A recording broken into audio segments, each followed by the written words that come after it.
Магия сцены, искренние эмоции и песни, ставшие народным достоянием. В Театре юного зрителя состоялся долгожданный концерт заслуженной артистки России Тамары Дадашевой. Зрители тепло встретили любимую исполнительницу, чье творчество давно стало частью культурной памяти народов нашего региона.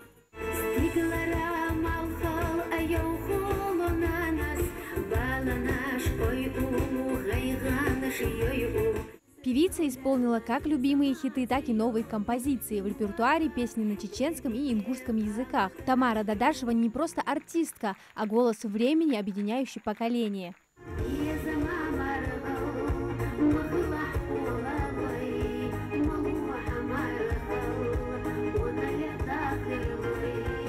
Эти песни как мост между прошлым и настоящим. Слушая Тамару, вспоминаешь детство и родителей, говорят зрители. Вечер, когда сцена стала домом для людских сердец. На концерте Тамары Дадашевой в зале нет свободных мест. Здесь собрались и поклонники ее таланта, и коллеги, и те, кто вырос на ее песнях. Тамара Дадашева мне нравилась всегда, сколько я себя помню. Вот эту любовь привил мой папа, потому что он был без ума от ее искусства, от ее пения.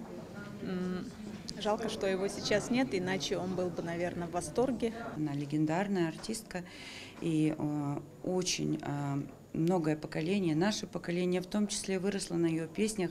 Особенно старый репертуар для меня, я всегда, когда нахожусь дома, напеваю мелодии и прям слова из ее старого репертуара. Например, «Маала безамо, багур бацкира».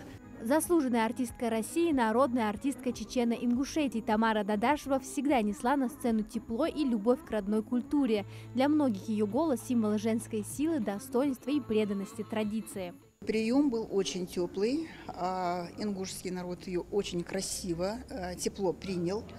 Прямо очень приятно было видеть такого зрителя. Конечно, с удовольствием Тамара Дадашева еще раз к вам приедет.